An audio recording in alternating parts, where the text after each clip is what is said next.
Hi, I'm Dr. Park, and today I want to talk about how to discipline our kids so they could do well in school and in the future they could become responsible and respectful part of our society. Most of us are rebellious since we are a baby, and this is why one of our most important jobs as parents is to discipline them for their own good.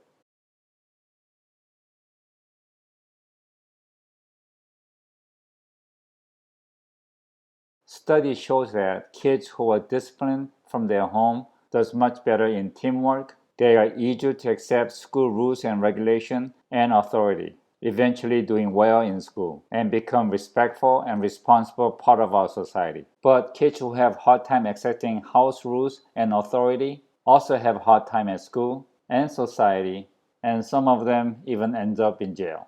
House rules shouldn't be my way or highway. You have to let your children know that our job as parents is to teach and discipline so they could become an exceptional part of our society. And because we love them so much, under any condition, you cannot give them up. And you take your job as a parent very seriously. And this should start from very young age. And if necessary, you're even willing to spank them.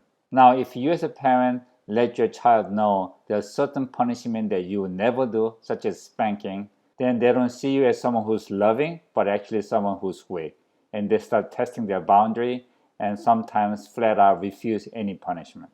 Here, let me tell you a story of only time that I spanked my child. Rachel was very competitive since she was very young. Well, she was like a leader of the pack among her friends. When she was in fourth grade, she came home looking very guilty, and I could see something wasn't right. So I asked her, you need to tell me what's wrong because it's gonna surface anyway. So she told me she took a part in bullying a child.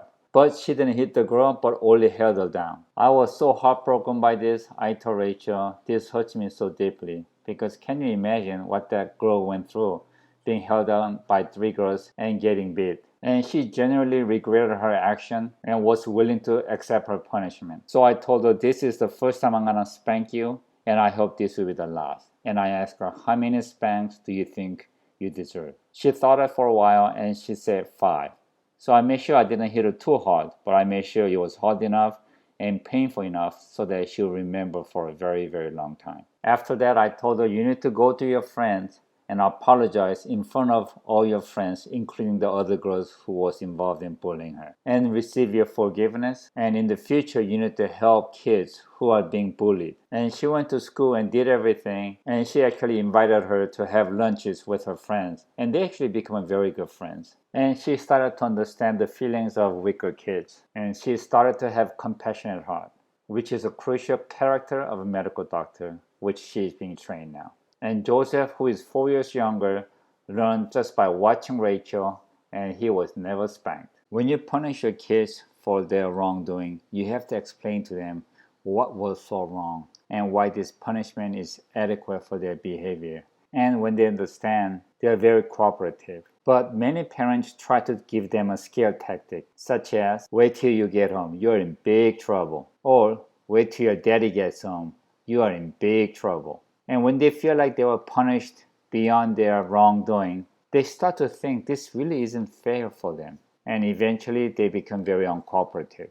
And sometimes parents just cave in and give them minimum punishment. Now, the problem here is that they think they didn't do something that's so wrong because they were not punished. And they will repeat the same behavior. Now, worst case is keeping it silent and thinking they need to learn by themselves and it will work out by itself. Here, many kids feel that their dad or mom don't care for them, and they will do more rebellious things just to get your attention. I learned this from my dad. Every time we did something wrong, my dad would take us out and explain to us what we did was wrong and why it was wrong and how wrong it was. And he gave us a chance to tell our side of the story. And once we admit our wrongdoing, he would give us a chance to pick a proper punishment. And he was usually getting spanked. We would go into a push-up position and he would ask me, how many spanks? And I'll usually go between 3 to 5. After that, he would give us a hug and kiss just to let us know we have no hard feelings for each other,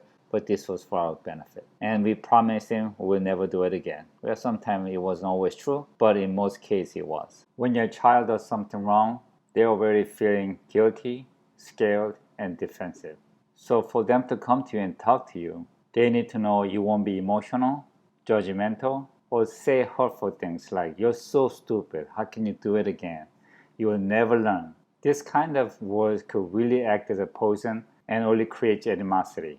No matter what the situation is, you have to ask them what happened and let them tell you their own story and really listen to them.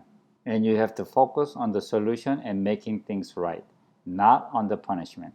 They have to know you're willing to help them, also provide protection if they need it, and give them guidance to find the right direction to a brighter future. You also have to let them know this is just part of growing up. I told my kids many stories of when I was young, the problems that I made, the solutions that I came up with, and the help that I got from my parents, including the punishments. Then they understand you're not an alien, but actually a human just like them who understands them and who went through the same process. Then kids become cooperative, acknowledge their fault, and they are willing to accept their punishment and make things right. But you have to make sure the punishment is a fair one. In my personal experience, giving them a long-term punishment is not a good thing, such as you're grounded for a month. Many times this would actually bring up frustration and they become very resentful and they might not actually come to you again. Also, once punished, you don't want to talk about the past, such as you've done it again, you are always doing this, how can you do it again, that sort of thing. They've already paid their dues. Instead, encourage them that they could do better in the future.